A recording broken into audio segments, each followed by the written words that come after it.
Hello friends, नमस्कार। Welcome to one day exam target. आप सभी का आपके अपने चैनल वनडे एग्जाम टारगेट पर बहुत बहुत स्वागत है। जैसा कि आप सभी को पता है, एनसीईआरटी के क्वेश्चन हम लोग कंटिन्यू कवर कर रहे हैं। तो एनसीईआरटी की ये आपकी 12वीं क्लास है, 12th नंबर की क्लास है एनसीईआरटी की। यहाँ पर हम लोग देखेंगे इकोनॉमिक्स के क्वेश्चन। टोटल इकोनॉमिक्स के क्वेश्चन होंगे और आप लोग बार बार आसान से क्वेश्चन की तरफ मत भगिएगा, नहीं तो आप लोगों ने जो लक्ष्य लिया हुआ, जो आपका एम है, वो आप कैसे पा पाएंगे। आसान से क्वेश्चन के चक्कर में, अच्छे क्वेश्चन के चक्कर में आप लक्ष्य नहीं हासिल कर पाएंगे। तो कहने का मतलब आप टफ क्वेश्चन भी कवर कीजिए। इकोनॉमिक्स भी सब्जेक्ट है, इकोनॉमिक्स से क्वेश्चन पूछा जाता है और आप लोग यहाँ पर गलती कर जाते हैं। एक एक नंबर आपके लिए बहुत इंपॉर्टेंट होता है। तो ये टोटल आपका एनसीईआरटी का क्वेश्चन है इकोनॉमिक्स का। तो आप लोग शुरू से लास्ट तक वीडियो के साथ बने रहिएगा और अपना फीडबैक देना बिल्कुल भी ना भूलिएगा। एक बार जितने भी स्टूडेंट वीडियो को देख रहे हैं, आराम से प्यार से वीडियो को लाइक करेंगे और आ जाएंगे क्वेश्चन की तरफ। तो स्टार्ट करते हैं आज की क्लास को। और आप सभी को बता दें, आपका एक न्यू चैनल है मुनमुन ब्लॉग्स, जिसके लिंक हम आपको नीचे डिस्क्रिप्शन बॉक्स में दे देंगे। वहाँ पर मेरे द्वारा कुछ ना कुछ एक्टिविटी की जाती है चैनल पर, तो आप लोग देख सकते हैं। क्वेश्चन आप सभी की स्क्रीन पर हाल क्वेश्चन है, किसी उद्यमी द्वारा विज्ञापन तथा जनसंपर्क पर किया गया खर्च उसके, यहाँ पर उसके है, उसके किस प्रकार के व्यय का हिस्सा है। कोई उद्यमी है, वो विज्ञापन और जनसंपर्क पर खर्च कर रहा है, तो ये उसके किस प्रकार के व्यय का हिस्सा है। स्थायी पूंजी का उपभोग है, या अंतिम उपभोग व्यय है, या मध्यवर्ती उपभोग है। ऑप्शन यहाँ पर आपका कौन सा सही होता है। ऑप्शन सी सही होता है, मध्यवर्ती उपभोग की कैटेगरी में आएगा। इंटरमीडिएट कंजम्पशन, इंटरमीडिएट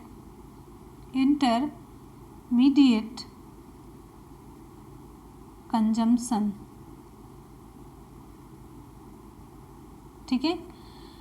और आपको यहाँ पर बताते चलते हैं कि विज्ञापन और जनसंपर्क और इस जैसे कोई भी अन्य खर्चे, कोई भी अन्य विक्रय खर्चे, सेलिंग एक्सपेंसेस जितना भी है, ये नहीं कि विज्ञापन और जनसंपर्क भी केवल आप विज्ञापन और जनसंपर्क ही जोड़े इसमें, इस जैसे अन्य विक्रय खर्चे भी इंटरमीडिएट कंजम्पशन यानी कि मध्यवर्ती उपभोग का हिस्सा है, ये ध्यान रखिएगा। आ जाते हैं अगले क्वेश्चन पर। नेक्स्ट हमारा क्वेश्चन है, निम्नलिखित में से कौन सा नए आर्थिक सुधारों का अंग नहीं है। नए आर्थिक सुधारों का अंग कौन सा नहीं है। विकल्प आप सभी के सामने, उदारीकरण है, भूमंडलीकरण है, निजीकरण या केंद्रीकरण। तो यहाँ पर हमारा विकल्प कौन सा सही होगा। ऑप्शन यहाँ पर हमारा सही हो जाता है डी, केंद्रीकरण। ऑप्शन डी सही होता है, केंद्रीकरण। मैंने आपको बताया कि 1991 में भारत को एक गंभीर आर्थिक संकट के दौर से गुजरना पड़ा था। तो उसमें अनेक अर्थशास्त्री ने कहा, अनेक अर्थशास्त्रियों के अनुसार स्वतंत्रता प्राप्ति के समय से अब तक भारत की अर्थव्यवस्था में सबसे गंभीर आर्थिक संकट था 1991 का, 1991 का। और फिर नए आर्थिक सुधार किए गए। तो नए आर्थिक सुधारों के अंतर्गत कुछ नीतियां अपनाई गई। तो कौन कौन सी नीतियां। उदारीकरण शामिल है इसमें, वैश्वीकरण या भूमंडलीकरण शामिल है, निजीकरण शामिल है, लेकिन केंद्रीकरण नए आर्थिक सुधारों का हिस्सा नहीं है। नए आर्थिक सुधारों में केंद्रीकरण शामिल नहीं है। क्लियर है। आ जाते हैं हम नेक्स्ट क्वेश्चन पर। अगला क्वेश्चन आपका है, कराधान एक उपकरण है। कराधान यानी कि टैक्सेशन, कराधान टैक्सेशन एक उपकरण है। कैसा उपकरण। मौद्रिक नीति का, राजकोषीय नीति का, कीमत नीति का या मजदूरी नीति का। ऑप्शन यहाँ पर हमारा बी सही होता है, राजकोषीय नीति का। टैक्सेशन राजकोषीय नीति के तहत ही प्रयोग में लाया जाता है। टैक्सेशन जो है राजकोषीय नीति के तहत ही प्रयोग में लाया जाता है। ये इस चीज को आप ध्यान दीजिएगा, इस लाइन को आप ध्यान से सुन लीजिएगा।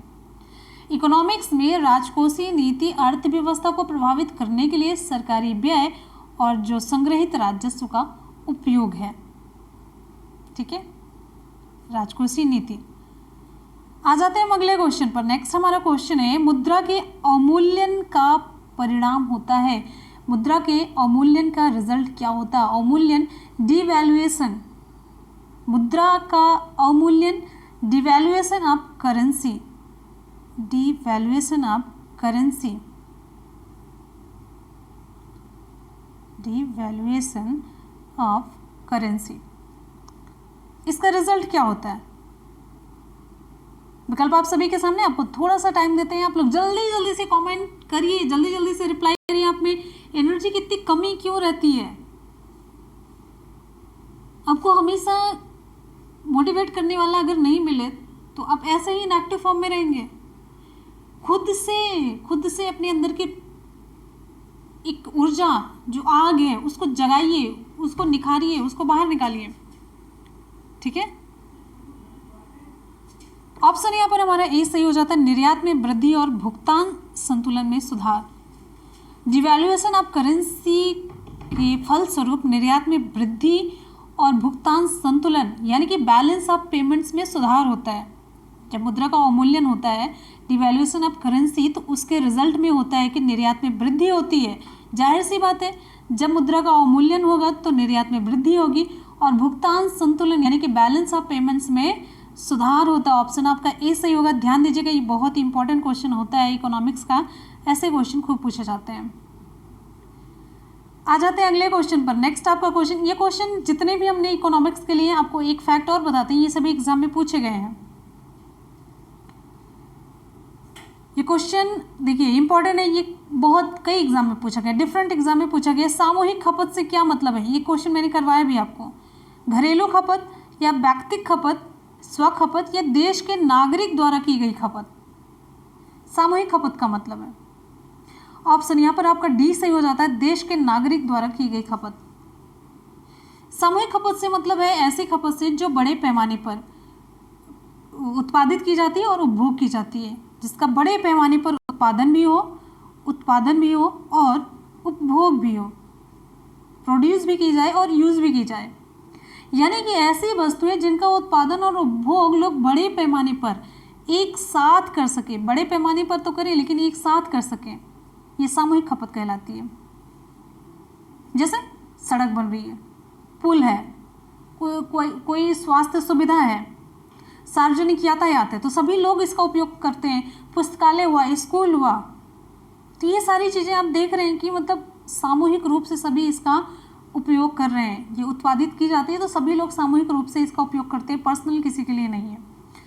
नेक्स्ट क्वेश्चन पर आते हैं। अगला क्वेश्चन है, एक बार जितने भी स्टूडेंट वीडियो को देख रहे हैं, अगर आपको पसंद आ रहा है तो हमें भी मोटिवेशन की ज़रूरत होती है। आप लोग वीडियो को लाइक और शेयर किया करिए। आप लोग शेयर तो बिल्कुल भी नहीं करते हैं, मुझे पूरा डाटा शो हो जाता है कि कितना शेयर हुआ, कितना क्या हुआ।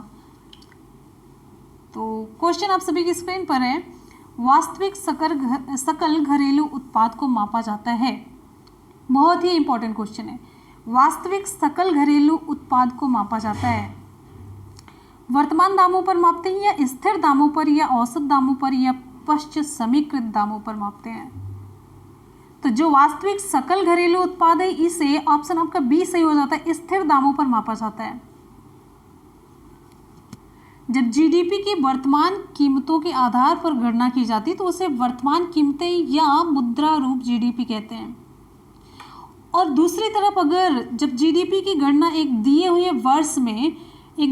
वर्ष में स्थिर कीमतों के आधार पर की जाए तो उसे स्थिर कीमतों पर जीडीपी अथवा वास्तविक जीडीपी कहते हैं। वास्तविक जीडीपी, जब जीडीपी की गणना एक दिए हुए वर्ष में स्थिर कीमत पर की जाए तो उसे स्थिर कीमतों पर जीडीपी अथवा वास्तविक जीडीपी कहते हैं। तो अगर वास्तविक जीडीपी का फॉर्मूला पूछा जाए तो वास्तविक जीडीपी बराबर क्या होता है, तो आप ये जानते रहिए, वास्तविक जीडीपी बराबर होता है वर्तमान वर्ष के लिए जीडीपी,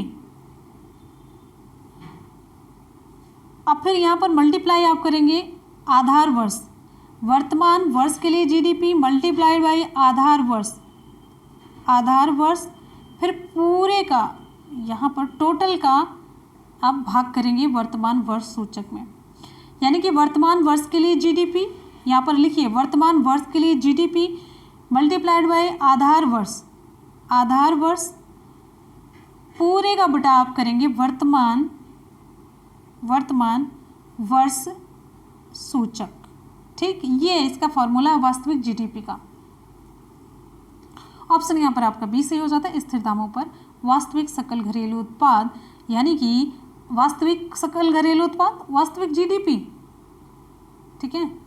नेक्स्ट क्वेश्चन पर आते हैं। अगला क्वेश्चन आप सभी के लिए है। अच्छा, जीडीपी का यहाँ पर फुल फॉर्म भी जान लीजिए आप। जीडीपी का फुल फॉर्म है gross domestic product. Gross domestic product, ठीक है। नेक्स्ट क्वेश्चन पर आते हैं। अगला क्वेश्चन है, द्विपक्षीय एकाधिकार किस बाजार स्थिति को दर्शाता है? द्विपक्षीय एकाधिकार किस बाजार स्थिति को दर्शाता है? बहुत इंपॉर्टेंट क्वेश्चन है, मोस्ट इंपॉर्टेंट, मार्क कीजिए और क्वेश्चन के विकल्प पर आइए। द्विपक्षीय एकाधिकार किस बाजार स्थिति को दर्शाता है? ऑप्शन यहां पर हमारा सही हो जाता है डी, एक विक्रेता और एक क्रेता। बायलैटरल मोनोपोली, द्विपक्षीय एकाधिकार, बायलैटरल मोनोपोली, बायलैटरल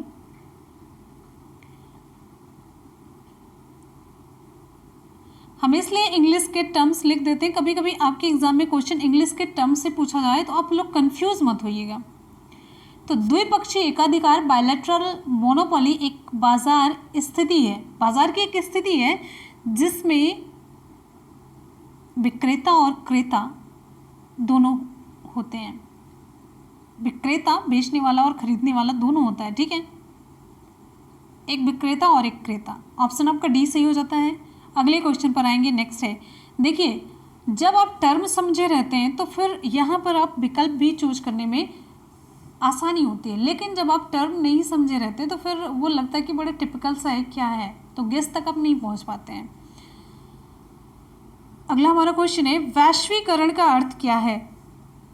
वैश्वीकरण का मतलब आपको बताना है। विकल्प आप सभी के सामने, आराम से ऑप्शन पढ़िए और फिर रिप्लाई कीजिएगा। जल्दबाजी में कोई भी क्वेश्चन गलत नहीं करना आपको, ठीक। वैश्वीकरण का अर्थ क्या है? चलिए, ऑप्शन यहाँ पर हमारा सी सही हो जाता है, घरेलू अर्थव्यवस्था का वैश्विक अर्थव्यवस्था के साथ एकीकरण। वैश्वीकरण का मतलब है घरेलू अर्थव्यवस्था का वैश्विक अर्थव्यवस्था के साथ एकीकरण, ये है वैश्वीकरण का मतलब। बहुत ही आसान से डेफिनेशन है वैश्वीकरण का मतलब, जो घरेलू अर्थव्यवस्था उसका वैश्विक अर्थव्यवस्था के साथ मिल जाना, एकीकरण हो जाना। अब यहाँ पर एक क्वेश्चन और बन जाता है, वैश्वीकरण का उपयोग कब से किया जा रहा है? तो ये वैश्वीकरण का उपयोग इकोनॉमिक्स जो अर्थशास्त्री हैं इनके द्वारा 1980 से किया जा रहा है। 1980 से वैश्वीकरण शब्द का उपयोग किया जा रहा है अर्थशास्त्रियों के द्वारा, ठीक है। और आपको यहाँ पर बता दें 1960 के दशक में जो इसका उपयोग था सामाजिक विज्ञान में किया जाता था, सामाजिक विज्ञान में। अगले क्वेश्चन पर आएंगे। नेक्स्ट आपका क्वेश्चन अब सभी की स्क्रीन पर है। क्वेश्चन है, रखो और निकालो निम्न में से किसकी नीति है? पूंजीवाद की, समाजवाद, मिश्रित अर्थव्यवस्था, पारंपरिक अर्थव्यवस्था। ऑप्शन हमारा कौन सा सही होगा? बहुत ही इंपॉर्टेंट क्वेश्चन। रखो और निकालो ये किसकी नीति है?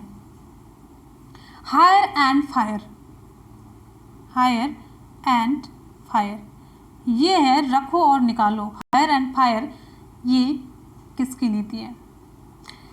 वेरी गुड, बहुत ही बढ़िया। ऑप्शन यहाँ पर आपका ए सही हो जाता है, ये पूंजीवादी अर्थव्यवस्था की नीति है। रखो और निकालो पूंजीवादी अर्थव्यवस्था की नीति, इंपॉर्टेंट क्वेश्चन। आ जाते हैं हम अगले क्वेश्चन पर। हमारा अगला क्वेश्चन है, बड़ी फर्मों की कम संख्या वाले बाजार को क्या कहते हैं? बड़ी फर्मों की कम संख्या वाले बाजार को क्या कहते हैं?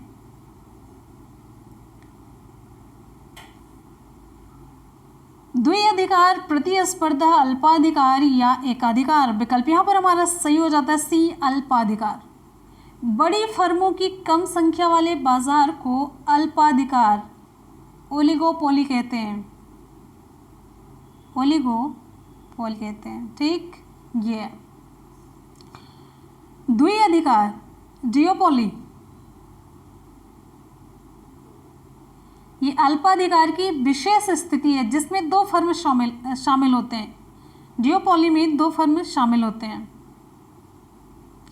एकाधिकार प्रतियोगिता में जो मोनोपोलिस्टिक कंपटीशन होता है, एकाधिकार प्रतियोगिता बाजार को स्पर्धा बाजार भी कहते हैं। ध्यान दीजिएगा, जितनी भी लाइन आपको हम बताते चलते सभी क्वेश्चन बनते हैं उससे। एकाधिकार प्रतियोगिता बाजार को प्रतिस्पर्धा बाजार भी कहते हैं। जो मोनोपोलिस्टिक कंपटीशन होता है, इस बाजार को प्रतिस्पर्धा बाजार भी कहते हैं, जहां बड़ी संख्या में फर्म मौजूद होती है। ठीक है। और जब बड़ी फर्मों की कम संख्या वाले बाजार होते हैं तो उन्हें हम कहते हैं अल्पाधिकार, ओलिगोपोली कहते हैं। द्विअधिकार, डिओपोली, अल्पाधिकार की एक विशेष स्थिति है। अल्पाधिकार की एक विशेष स्थिति जिसमें दो फर्म शामिल होते हैं। और जो एकाधिकार प्रतियोगिता होती है, मोनोपोलिस्टिक कंपटीशन, बाजार को प्रतिस्पर्धा बाजार भी कहते हैं, जहां पर बड़ी संख्या में फर्म मौजूद होते हैं। आपको मैंने सब कुछ डिटेल में यहाँ पर बता दिया। चलते हैं हम अगले क्वेश्चन पर। क्लियर हो गया? उम्मीद है कि सब कुछ क्लियर हो रहा है आपको। आ जाइए अगले क्वेश्चन पर आ जाते हैं। चलिए फटाफट से। हमारा अगला क्वेश्चन है, वर्गीज कुरियन किससे संबंधित है? नीली क्रांति से, श्वेत क्रांति, पीत क्रांति या हरित क्रांति? वर्गीज कुरियन। ऑप्शन यहाँ पर हमारा कौन सा सही होगा? ऑप्शन यहाँ पर हमारा बी सही हो जाता है, श्वेत क्रांति। वर्गीज कुरियन श्वेत क्रांति या दुग्ध या डेयरी उत्पादन से संबंधित है। इस कार्य के लिए उन्हें वर्ल्ड फूड प्राइज 1989 में, 1989 में वर्ल्ड फूड प्राइज 1989 में, रेमन मैग्सेसे पुरस्कार 1963 में, 1963 में, और पद्म विभूषण 1999 से सम्मानित हो चुके हैं। तो ये 3 पुरस्कार मैंने आपको बताए। वर्ल्ड फूड प्राइज 1989 में, रेमन मैग्सेसे 1963 में और पद्म विभूषण 1999 से ये सम्मानित हो चुके हैं। नीली क्रांति का संबंध किससे है? ब्लू रेवोल्यूशन, ये संबंध है मत्स्य उत्पादन से, मछली से संबंधित। ठीक। भारत विश्व में मछली का तीसरा सबसे बड़ा उत्पादक और अंतर्देशीय मत्स्य पालन का दूसरा सबसे बड़ा उत्पादक देश है। ध्यान दीजिएगा, इंपॉर्टेंट फैक्ट आपको मैंने बताया। पीली क्रांति किससे संबंधित है? पीली क्रांति तिलहन से। हरित क्रांति खाद्यान्न उत्पादन से संबंधित है। अगले क्वेश्चन पर आएंगे। नेक्स्ट आपका क्वेश्चन है, भारतीय रिजर्व बैंक का राष्ट्रीयकरण किस वर्ष हुआ था? इंपॉर्टेंट क्वेश्चन है। भारतीय रिजर्व बैंक का राष्ट्रीयकरण किस वर्ष हुआ था? करंट की क्लास में मैंने आपको बताया है। 1948 है विकल्प में, 45 है, 49 या 1947। ऑप्शन हमारा सी सही हो जाता है, 1949 में। RBI reserve bank of India का राष्ट्रीयकरण किस वर्ष हुआ? 1949 को हुआ था। और आप ये भी जानिए आरबीआई की स्थापना कब हुई? ये पहले जानिए, भारत का केंद्रीय बैंक है जिसकी स्थापना 1 अप्रैल कब हुई थी? 1 अप्रैल 1935 को इसकी स्थापना की गई। और 1 जनवरी 1949 को रिजर्व बैंक का राष्ट्रीयकरण हुआ। ध्यान दीजिएगा, 1935 1949 दोनों डेट आपको याद रखनी है। नेक्स्ट क्वेश्चन पर आ जाते हैं। अगला क्वेश्चन है आप सभी के लिए बहुत ही इंपॉर्टेंट, मार्क करिए, मोस्ट इंपॉर्टेंट। 1 रुपए के नोट पर किसके हस्ताक्षर होते हैं? 1 रुपए के नोट पर किसके हस्ताक्षर होते हैं? वित्त मंत्रालय के सचिव के, रिजर्व बैंक ऑफ इंडिया के गवर्नर के, वित्त मंत्री के? इंपॉर्टेंट क्वेश्चन, मार्क करिएगा। 1 रुपए के नोट पर वित्त मंत्रालय के सचिव के, ऑप्शन ए सही हो जाता है। वित्त मंत्रालय के सचिव यानी कि वित्त सचिव के हस्ताक्षर होते हैं 1 रुपए के नोट पर, जबकि अन्य करेंसी नोटों पर रिजर्व बैंक के गवर्नर के हस्ताक्षर होते हैं। लेकिन 1 रुपए के नोट पर वित्त मंत्रालय के सचिव के हस्ताक्षर होते हैं, यानी कि वित्त सचिव के हस्ताक्षर होते हैं।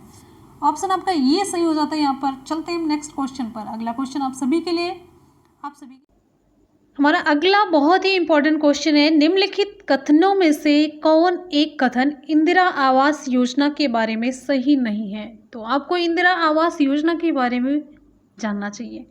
विकल्प आप सभी के सामने है। तो यहाँ पर पूछा जा रहा है कौन सा कथन सही नहीं है, तो नहीं कौन सा है?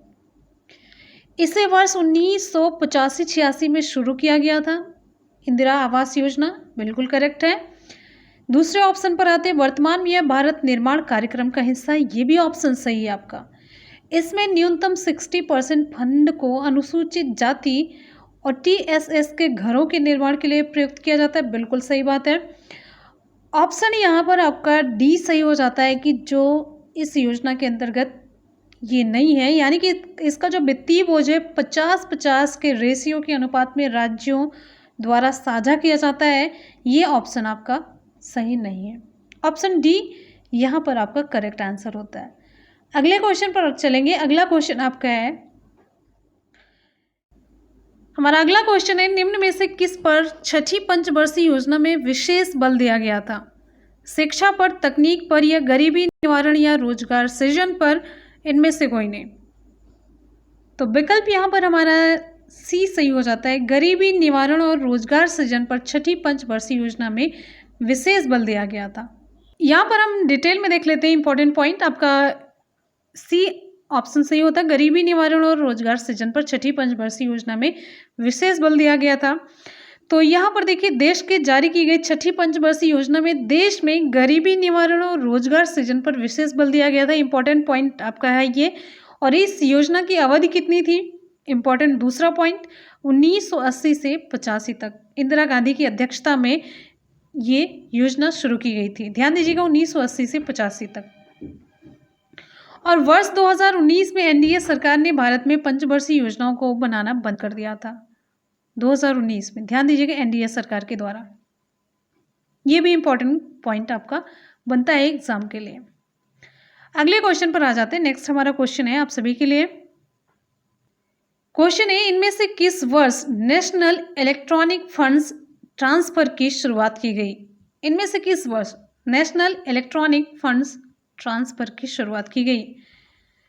2002, 2003, 2004 या 2005 में? तो विकल्प यहाँ पर आपका ऑप्शन डी सही होता है, 2005 में।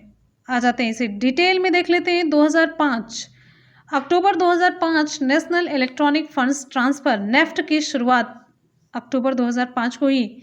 ध्यान दीजिएगा, नेफ्ट के माध्यम से ही पैसा ट्रांसफर होता है। तो इसे नेशनल इलेक्ट्रॉनिक फंड ट्रांसफर के द्वारा आप जो ये नेफ्ट है, इसके द्वारा, यानी कि नेशनल इलेक्ट्रॉनिक फंड ट्रांसफर के द्वारा आप 2 अलग अलग बैंक में इलेक्ट्रॉनिक वे में फंड ट्रांसफर कर सकते हो, वो भी 24 आवर, कभी भी किसी भी टाइम पर। तो ये नेफ्ट इंपॉर्टेंट है, नेफ्ट के थ्रू ही पैसा ट्रांसफर होता है। ठीक है, चलते हैं हम अगले क्वेश्चन पर। अगला क्वेश्चन आप सभी के लिए, आप लोगों को क्वेश्चन कैसे लग रहे हैं? अगर क्वेश्चन पसंद आ रहा हो तो एक बार जल्दी से वीडियो को लाइक करेंगे आप लोग, और दोस्तों में शेयर करना बिल्कुल भी ना भूलेंगे। बहुत ही इंपॉर्टेंट इकोनॉमिक्स के क्वेश्चन है, आप लोगों के लिए कलेक्ट करते हैं, फिर उसे टाइप करते हैं और आप सभी तक पहुंचाते हैं।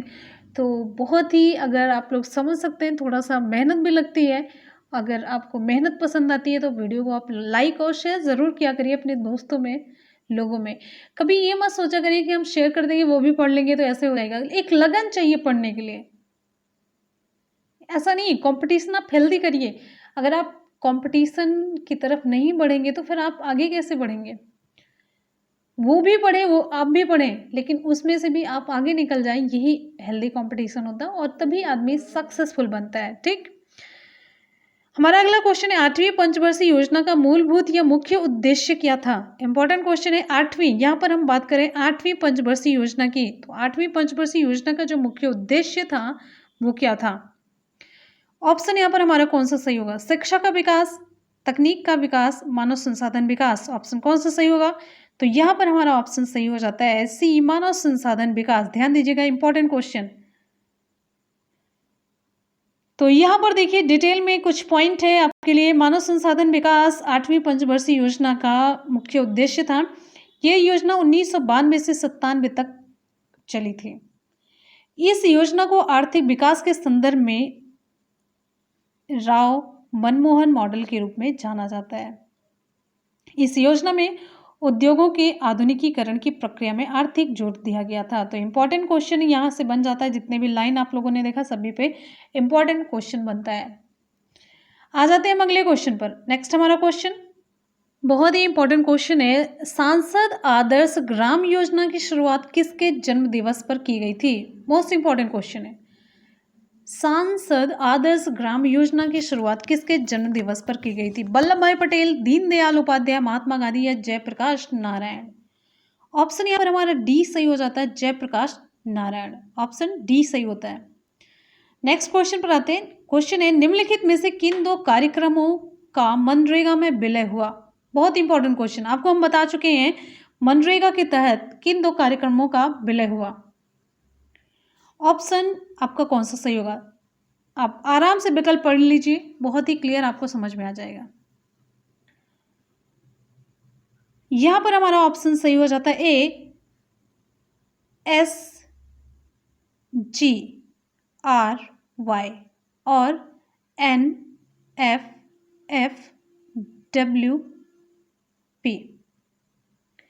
इन दोनों का विलय हुआ तो फिर ये मनरेगा बना। ठीक है, नेक्स्ट क्वेश्चन पर चलेंगे। अगला आपका क्वेश्चन है जवाहर ग्राम समृद्धि योजना को किस वर्ष में शुरू किया गया था?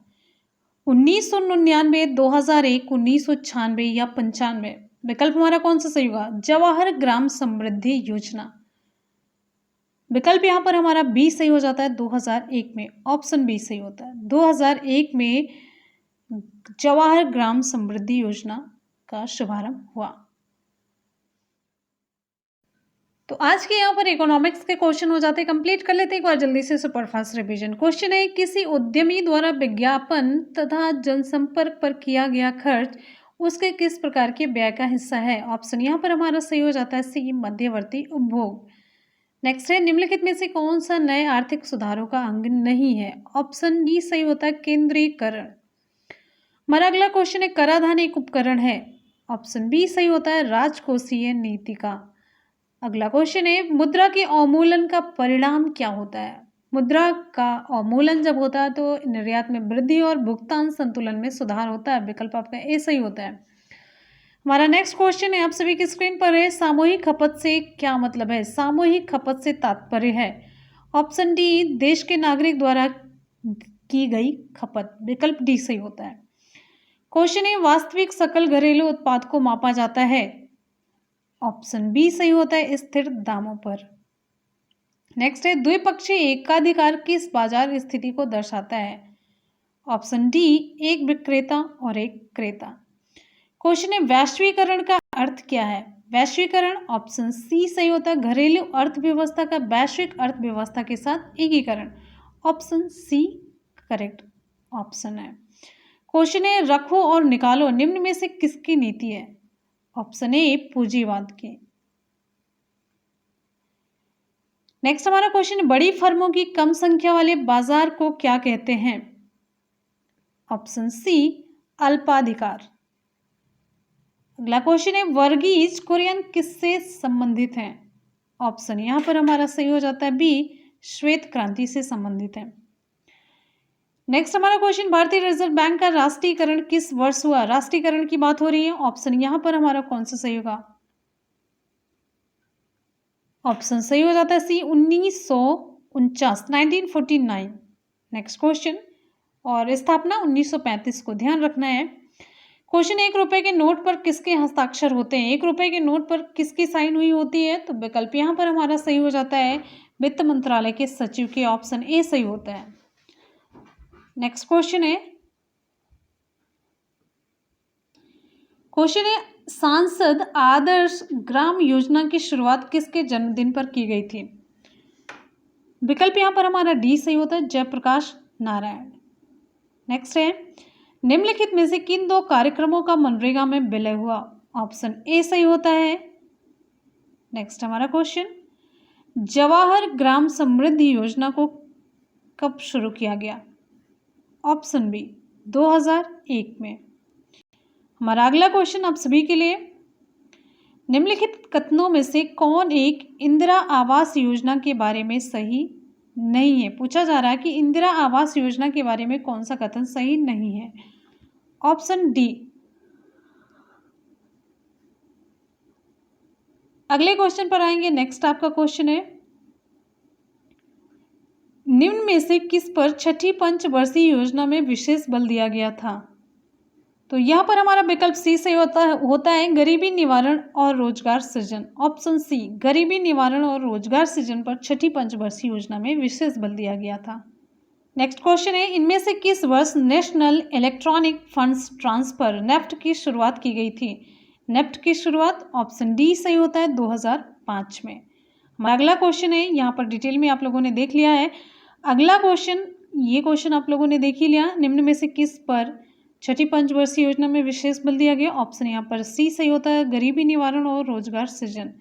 नेक्स्ट हमारा क्वेश्चन है, 8वीं पंचवर्षीय योजना का मूलभूत या मुख्य उद्देश्य क्या था?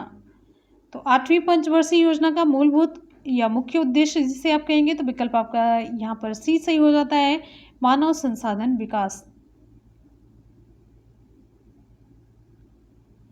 तो फ्रेंड्स यहाँ पर इस तरीके से आज का इकोनॉमिक्स का क्वेश्चन हो जाता है कंप्लीट। आपको कैसे लगे आज के सवाल? अपना फीडबैक ज़रूर दीजिएगा कमेंट सेक्शन में। चलते हैं आज के सवाल की तरफ। आज का सवाल आप सभी के लिए, आज का सवाल बहुत ही इंपॉर्टेंट क्वेश्चन है। 1 रुपए के नोट पर किसके हस्ताक्षर होते हैं? 1 रुपए के नोट पर किसके हस्ताक्षर होते हैं? आपको कमेंट सेक्शन में कमेंट करके बताना है। बहुत ही इंपॉर्टेंट क्वेश्चन है आप सभी के लिए। तो आप लोग जल्दी से कमेंट सेक्शन में कमेंट करके बताएंगे और हमेशा की तरह अपना फीडबैक देना बिल्कुल भी ना भूलिए। आज की क्लास आपको कैसी लगी? पसंद आई हो तो वीडियो को लाइक करने में बिल्कुल भी कंजूसी नहीं करना। अगर हम आपके लिए इतनी मेहनत कर सकते हैं तो आप लोग लाइक और शेयर ज़रूर किया करिए। पढ़ते रहिए, मेहनत करते रहिए, सफलता ज़रूर मिलेगी। इसी के साथ ही मिलते हैं फिर नेक्स्ट वीडियो में। तब तक के लिए good bye and take care. Thank you so much. Love you all, bye bye and take care. जय हिंद।